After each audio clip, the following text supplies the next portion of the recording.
രണ്ടാം പിണറായി സർക്കാരിൻ്റെ 4ാം വാർഷികാഘോഷമാണ് ഇപ്പോൾ പത്തനംതിട്ടയിലെ ജില്ലാതല യോഗമാണ് നടക്കുന്നത്. അല്പസമയത്തിനുള്ളിൽ മുഖ്യമന്ത്രി പിണറായി വിജയൻ ഈ യോഗത്തിലേക്ക് എത്തും. നമ്മളൊപ്പം ഈ യോഗത്തിൽ പങ്കെടുക്കാൻ നിരവധി ആളുകൾ എത്തിയിട്ടുണ്ട്. ഹൃദയം പദ്ധതി വഴി ചികിത്സ ലഭിച്ച രാജേശ്വരിയും അവരുടെ മകളുമുണ്ട്. നമുക്ക് ചോദിക്കാം, 4ാം വാർഷികമാണ് സർക്കാരിൻ്റെ. ഇവിടെ നിന്ന് സംവാദത്തിനായി ക്ഷണിച്ചിരിക്കുകയാണ്. എന്താണ് പറയാനുള്ളത്? സന്തോഷമുണ്ട് ഈ പരിപാടിയിൽ പങ്കെടുക്കാൻ പറ്റിയതിന്. പിന്നെ മുഖ്യമന്ത്രിയുടെ നമുക്ക് ചികിത്സാ സഹായം കിട്ടിയിട്ടുമുണ്ട്.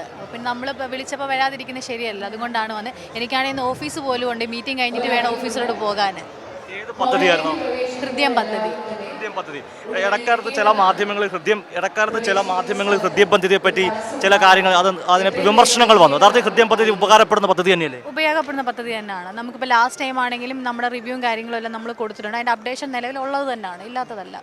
അത് പൂർണ്ണമായി ചികിത്സ സൗജന്യമായിരുന്നു. അത് നമുക്ക് ഫസ്റ്റ് ടൈമേ ഉള്ളൂ. നമുക്ക് ജസ്റ്റ് ഒരു ചെക്കപ്പും കാര്യങ്ങളുമായിരുന്നു. അപ്പോൾ നമ്മൾ ചെന്ന സമയത്ത് തന്നെ അവർ പറഞ്ഞിരുന്നു ഹൃദയം എന്നൊരു പദ്ധതിയുണ്ട്, അതിൽ നിങ്ങൾ അപ്ലൈ ചെയ്തിട്ട് നിങ്ങൾക്ക് കുഞ്ഞിന് 18 വയസ്സ് വരെ കുഞ്ഞിന് എന്ത് ചികിത്സാ സഹായം വേണമെങ്കിലും ഗവൺമെൻറ് ചെയ്തു തരുമെന്ന്. ഇപ്പോഴും ചികിത്സാ സഹായം ലഭിക്കുന്നുണ്ടല്ലേ? ഇപ്പോഴും ലഭിക്കാൻ നെക്സ്റ്റ് അവർക്ക് കുഴപ്പങ്ങളും കാര്യങ്ങളൊന്നുമില്ല. ജസ്റ്റ് ആദ്യം തുടങ്ങിയ സമയത്ത് ഒരു ചേഞ്ചസ് ഉണ്ടായിരുന്നു. അപ്പോൾ അമൃത ഹോസ്പിറ്റലായിരുന്നു കാണിച്ച്.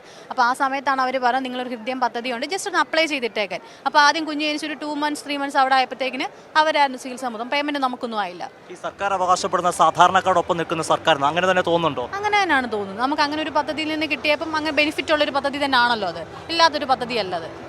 തീർച്ചയായിട്ടും ഇതാണ് ഇവിടെ എത്തുന്ന സാധാരണക്കാരുടെ ഉൾപ്പെടെയുള്ള വികാരം. സാധാരണക്കാരോടൊപ്പം നിൽക്കുന്ന സർക്കാർ എന്ന തെളിയിക്കുകയാണ്. ഇത്തരം ആളുകളുടെ പ്രതികരണം തന്നെയാണ് സർക്കാരിനെ സംബന്ധിച്ചോളം ഏറ്റവും വലിയ കാര്യങ്ങൾ.